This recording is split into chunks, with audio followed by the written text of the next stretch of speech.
नमस्कार, मैं हूं पवन त्यागी। कांग्रेस का राम मंदिर के प्रति आप घृणा और नफरत और षड्यंत्र देखिए कि इनका एक नेता कुछ बोलता है, एक नेता कुछ बोलता है। और अब एक कर्नाटक के नेता ने इतनी भद्दी बात कर दी है कि वो राम जी के अपमान पर इतने नीचे उतर गया कि उसने ये कह दिया कि जब बाबरी ढांचा गिरा था उस समय मैं अयोध्या में था और उसके बाद मैं वहां गया हूं और मैंने वहां देखा कि बीजेपी वालों ने वहां दो गुड़ियाओं को रख दिया। उस मंदिर में तो कोई ताकत नहीं है, कोई पावर नहीं है। आपको बता दें, ये नेता है के.एन. रजन्ना। ये के.एन. रजन्ना कांग्रेस का नेता है और ये बोल रहा है कि मैं कई मंदिरों में जब जाता हूं तो मुझे वाइब्रेशन पता लगती है, लेकिन मैं अयोध्या जब गया वहां मुझे कुछ भी नहीं हुआ और वहां तो कोई असर ही नहीं है। ये राम जी का मंदिर केवल भारतीय जनता पार्टी राजनीति के लिए बना रही है, इसमें कोई ताकत नहीं है। इस तरह का बयान दे रहा है।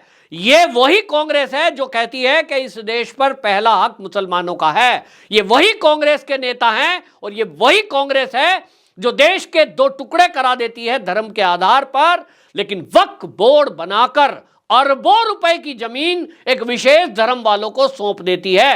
ये वही कांग्रेस है कि आज भी तुष्टीकरण के कारण आप उत्तर प्रदेश में देख लीजिए, कांग्रेस कह रही है कि हम 22 जनवरी के होने वाले प्राण प्रतिष्ठा कार्यक्रम में अयोध्या में रामलला की मूर्ति के दर्शन करने नहीं जाएंगे। लेकिन इनके जो प्रदेश अध्यक्ष हैं, वो प्रदेश अध्यक्ष कांग्रेस का एक माफिया के घर पहुंचता है जिसने कई मर्डर कर रखे थे, लूट हत्याएं कर रखी थी। उसको अगर उत्तर प्रदेश की पुलिस एनकाउंटर में मार देती है तो कांग्रेस का अध्यक्ष वहां टीम के साथ पहुंचता है और बयान देता है कि ये जो योगी सरकार है ये तो लोगों की हत्याएं करा रही है। क्यों? क्योंकि वो कोई खान था।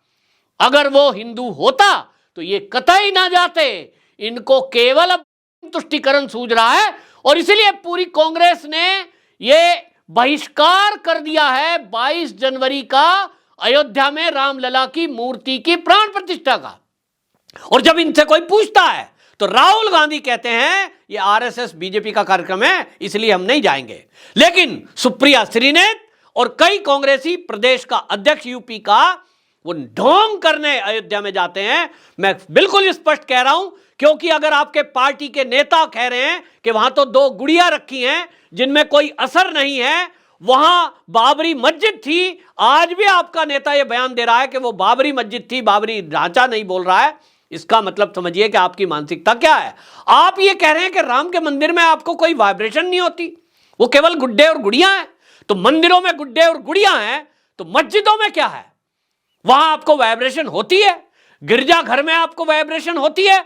मेरा सवाल है, ये जवाब दे राहुल गांधी और उनका ये नेता जो है के.एन. रजन्ना। मैं इससे पूछ रहा हूं कि रजन्ना मुझे बताए, पूरे देश को बताए कि आपने ये कह दिया कि अयोध्या में राम जन्मभूमि पर आप गए तो आपको कोई वाइब्रेशन नहीं हुई, वहां गुड़िया गुड्डे रखे हैं। तो क्या गिरजाघर में आप जब जाते हैं वहां आपको वाइब्रेशन होती है? मस्जिद के अंदर कभी कहीं गए? जाएं और बताएं फिर पूरे देश को कि आपको वाइब्रेशन कहां ठीक लगती है। तो इसका मतलब यह है कि आप ये कहना चाह रहे हो मंदिरों में तो कुछ नहीं है, वहां तो गुड्डे गुड़िया हैं, वहां तो खाली मूर्ति है। और इसीलिए कांग्रेस की सोनिया गांधी के इशारे पर प्राण प्रतिष्ठा कार्यक्रम का बहिष्कार किया गया। लेकिन ये कांग्रेसी अपने ऊपर, अभी देखें पिछले चुनाव में ये अपने आप को हिंदू बता रहे थे, कोट के ऊपर जनेऊ पहन रहे थे, लंबे लंबे तिलक लगा रहे थे। इनकी सरकार नहीं आई तो अब इनको लगा कि भाई ऐसे तो सरकार नहीं आई, हिंदुओं ने तो वोट दिया लेकिन उतना नहीं दिया। अब इनको लगता है मुस्लिमों की वोट ले लें तो शायद सरकार बन जाएगी, कुछ सांसद जीत जाएंगे। और इसीलिए आप याद रखिए, राहुल गांधी केरल पहुंच गए थे, ये उत्तर प्रदेश को छोड़कर वायनाड भाग गए, लेकिन आज वायनाड को छोड़कर कहां जाएंगे अब ये देखने की बात होगी। तमिलनाडु में कहा जा रहा है, तमिलनाडु की किसी सुरक्षित सीट पर सोनिया गांधी और राहुल गांधी दोनों लड़ना चाहते हैं। तो क्या इसीलिए कांग्रेस के लीडर इस तरह की बयानबाजी कर रहे हैं? ये जो इस तरह की बयानबाजी हो रही है ये क्यों, सवाल तो उठता है। तो भाई ये जो इंडिया अलायंस के नेता हैं, इंडिया अलायंस में देखिए कोई सनातन धर्म को डेंगू बताता है, कोई सनातन धर्म को मलेरिया बताता है, कोई इंडिया अलायंस का नेता ये कहता है कि ये जो सनातन धर्म है इसकी समाप्ति के लिए ही तो हमने पार्टी बनाई है। ये इंडिया अलायंस का हिस्सा एक समाजवादी पार्टी है जिसके मुलायम सिंह यादव प्रमुख थे।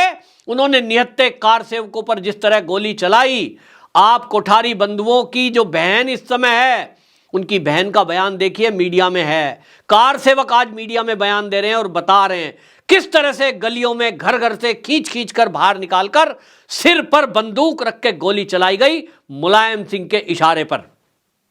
थू है उन हिंदुओं पर जो इन पार्टियों के पीछे खड़े हैं, थू है ऐसे हिंदुओं पर जो इनकी जय जयकार कर रहे हैं। अखिलेश यादव, उनके कार्यकाल में भी जिस तरह से कब्रिस्तानों के लिए हजारों करोड़ का बजट दिया गया, मंदिर के लिए तो 1 रुपया नहीं दिया।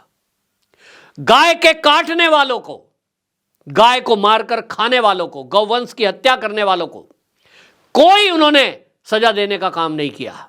लेकिन आज उनका आप एक्स पर पोस्ट देखिए, जिसको ट्विटर कहते हैं, वो कहीं गोवंश, जिसको बिजार कहते हैं, सांड कहते हैं, अगर वो कहीं दिख जाए कि कहीं किसी को टक्कर मार दी, कोई ठेली पर टक्कर मार दी, उसको वो हंसते हुए शेयर करते हैं और कहते हैं योगी सरकार में देखिए ये बिजार घूम रहे हैं। क्यों भाई, आपको गोवंश से क्या दिक्कत है?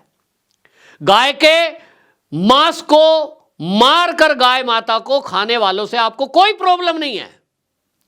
लेकिन अगर एक गौवंश कहीं कोई बाजार में थोड़ा बहुत बिदक जाता है और किसी को टक्कर मार दे तो आपको वो दिखाई देती है वो वीडियो, वो जानवर है, उसको समझ नहीं है।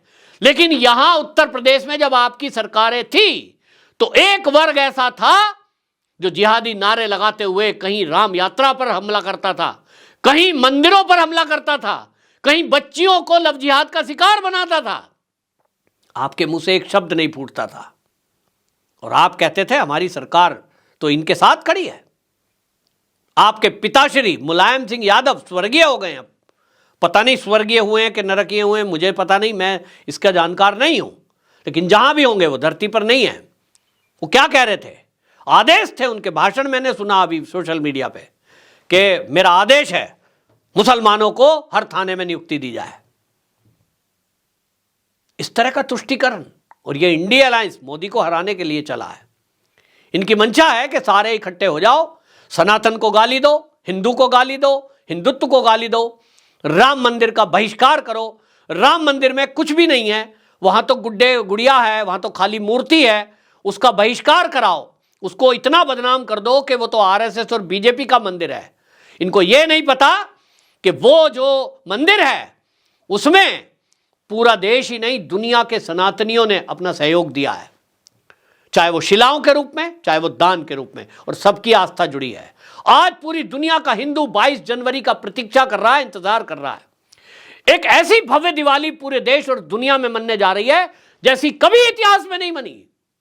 लेकिन इन कांग्रेसियों को समझ नहीं आ रहा, ये अभी भी तुष्टीकरण में इस कदर डूब गए, इनको दिखाई दे रहा है कि 2024 के चुनाव में इनको मुसलमान ही सत्ता दिला सकते हैं, और जो दलित हैं, जो पिछड़े हैं, उनको ये जातियों में बांटकर और भड़का कर सड़कों पे लाना चाहते हैं, दंगा फसाद कराना चाहते हैं।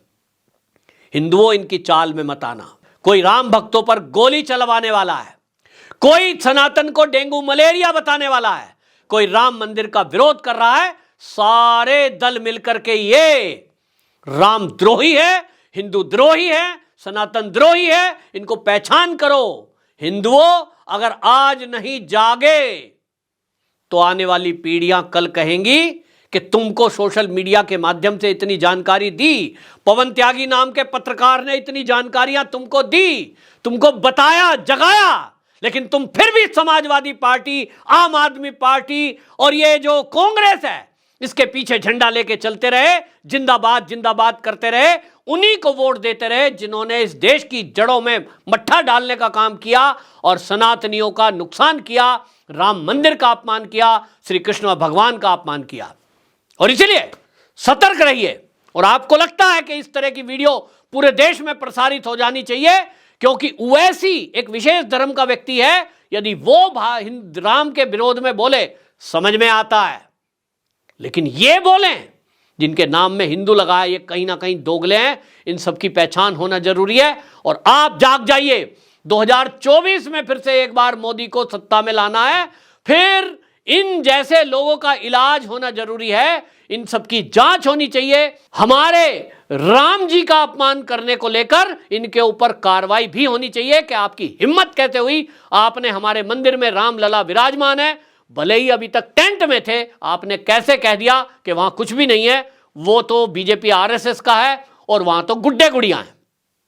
आपकी क्या राय कमेंट बॉक्स में जरूर बताएं। जय श्री राम।